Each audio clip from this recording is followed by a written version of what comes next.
My boss made me take a screenshot of my computer every 3 minutes and email it to him for 7 months. That's over 4,000 screenshots. And when the CEO finally opened his inbox after returning from medical leave, he found something that made him fire my boss on the spot and promote me to take his place. I never thought I'd become the kind of person who dreads Monday mornings. I used to love my job as a project coordinator at a mid-sized marketing agency. The work was creative, my team was talented, and I genuinely looked forward to coming in each day. Then Marcus Whitfield became my manager. Marcus transferred from our Chicago office with the reputation that preceded him. Detail-oriented, they called him. Thorough. What nobody mentioned was that he was the most obsessive micromanager I've ever encountered in my 15 years of professional work. The first sign came during his initial team meeting. He passed around a 17-page document titled Daily Accountability Protocols. I remember flipping through it, thinking it was some kind of joke. It outlined everything from required email response times, 15 minutes maximum, to mandatory desk organization standards. There was literally a diagram showing the approved placement of staplers and tape dispensers. But the screenshot policy didn't start until month 2. It was a Tuesday afternoon when Marcus called me into his office. He closed the door, which he rarely did, and gestured for me to sit. "Rachel," he said, folding his hands on his desk, "I've noticed some inconsistencies in your productivity metrics." I blinked. Inconsistencies? My projects are all on deadline. Client satisfaction scores are up 12% since last quarter. That's not what I'm referring to. He turned his monitor towards me. On it was a spreadsheet with my name at the top, tracking my keystrokes per hour, mouse movements, and application usage. Yesterday, between 2:14 and 2:47, you had minimal keyboard activity. Care to explain? I stared at the screen, genuinely confused. Then I remembered. I was on a client call with Morrison & Associates about their spring campaign. Marcus made a note. "I'll need you to log all calls going forward, start time, end time, participants, and a summary of discussion points. But that's not why I called you in here." He reached into his desk drawer and pulled out a laminated instruction sheet. "Starting tomorrow, you'll be implementing our Enhanced Productivity Verification Protocol." The protocol was simple and absolutely insane. Every 3 minutes, I was required to take a screenshot of my entire screen and email it to Marcus with a timestamp and a 1-sentence description of what I was working on. Every 3 minutes. Marcus, that's over 150 screenshots per day. Just the act of taking and sending them will destroy my actual productivity. "The protocol is designed to ensure accountability," he replied, his tone suggesting the conversation was over. "I'll be reviewing each submission personally." I went to HR that same week, spoke to a woman named Denise who nodded sympathetically while taking notes. She promised to look into it and have a conversation with Marcus about reasonable management practices. 2 days later, Marcus called me back into his office. This time he was smiling, which was somehow worse. "I understand you had concerns about the verification protocol," he said. "I've made some adjustments." The adjustments, now I had to CC HR on every screenshot email. That was it. The policy remained exactly the same, just with an additional recipient. I started losing sleep. My mornings began with a knot in my stomach that wouldn't unravel until I left the building. The constant interruption of screenshotting made deep work impossible. Creative thinking? Forget it. I couldn't get into any kind of flow state when I knew that in 3 minutes, I'd have to stop, capture my screen, type a description, and hit send. My coworkers noticed the change in me. Elena, who sat 2 desks over, started bringing me coffee without being asked. "You look exhausted," she'd whisper. "Is it Marcus?" It was always Marcus.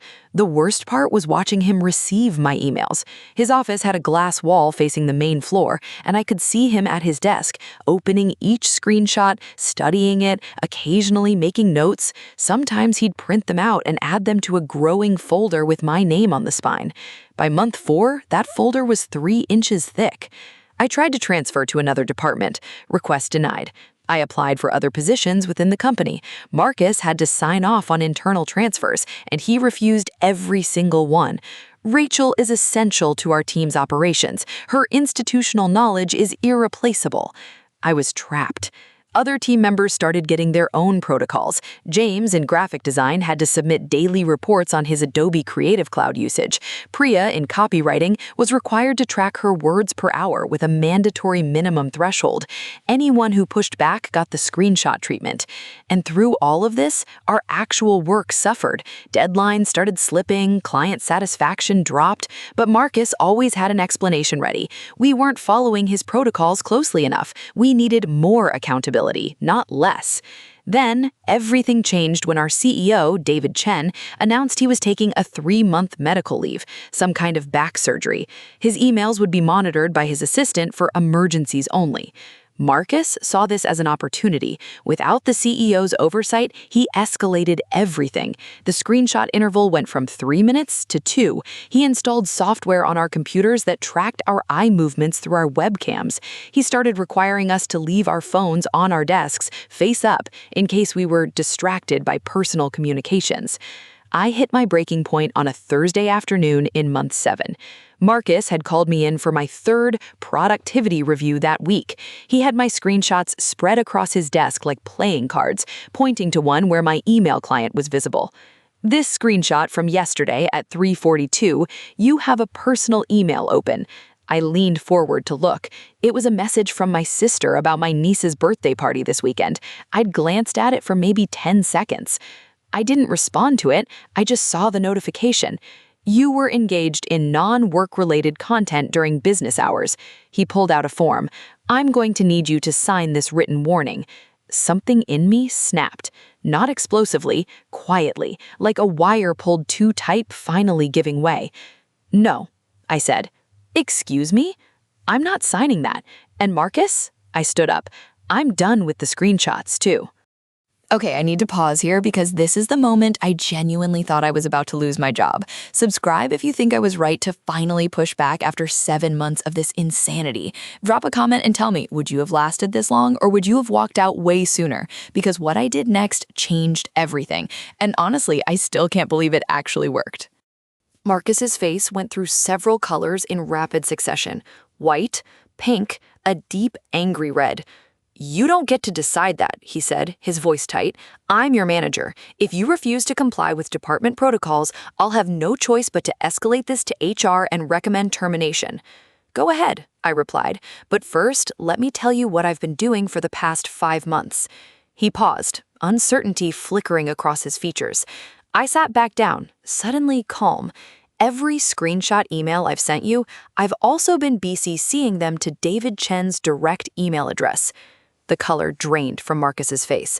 That's a violation of communication protocols. You're not authorized to email the CEO directly. There's no policy against it. I checked, multiple times. I folded my hands in my lap, mirroring his earlier posture. Do you know how many emails that is, Marcus? 5 months of screenshots, every 3 minutes, 8 hours a day, 5 days a week. I did the math. It's over 20,000 emails sitting in David Chen's inbox right now. Marcus swallowed hard. He has his assistant screening his messages. She'll delete them. She's screening for emergencies. She's not opening and deleting 20,000 emails with screenshots attached. They're sitting there, Marcus, every single one, with timestamps showing exactly how you've been managing this team. He stood up abruptly. Get out of my office. I left, and I kept leaving, straight to Denise in HR, where I requested a formal meeting to discuss hostile work environment concerns. Denise looked terrified when I explained what I'd done, but she scheduled the meeting for the following week.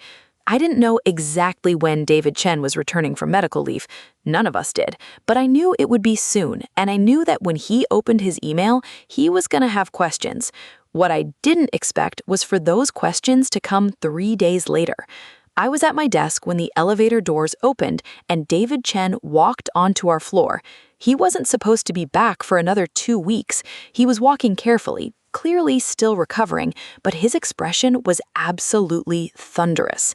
He didn't stop at reception. He didn't wave hello to anyone. He walked straight to Marcus's glass-walled office, opened the door without knocking, and closed it behind him. The entire floor went silent. We couldn't hear what was being said, but we could see it. David's gestures were sharp, angry. He pulled out his phone at one point, showing Marcus something on the screen. Marcus tried to explain, his hands moving in defensive patterns, but David wasn't having it. After about 15 minutes, David opened the door. "Rachel," he called across the floor, "my office, now." Every eye followed me as I walked to the elevator with the CEO of our company. The ride up to the executive floor was silent. David didn't speak until we were in his office with the door closed. 23,417 emails.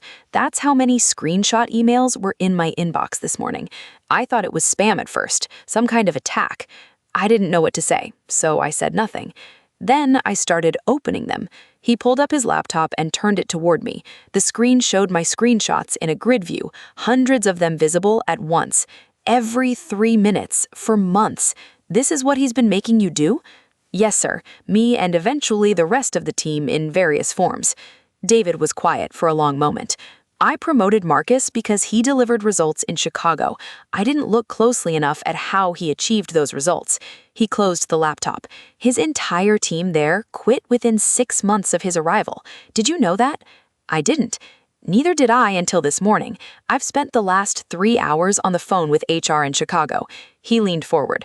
"Rachel, I owe you an apology. This should never have been allowed to continue.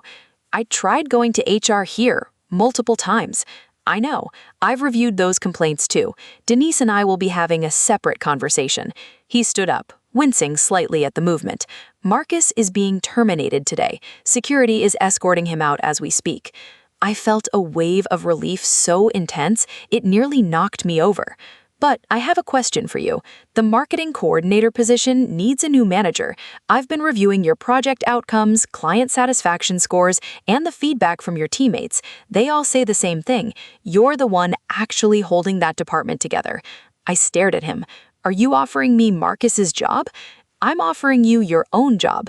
Run the team the way it should be run. No keystroke monitoring, no screenshot protocols, just results, achieved through treating people like professionals." He extended his hand. "What do you say?" I took it. The transition wasn't seamless. Some of the team members were so traumatized by Marcus's management style that they needed time to trust that things had really changed. Priya actually cried during our first meeting when I told them there would be no more tracking software.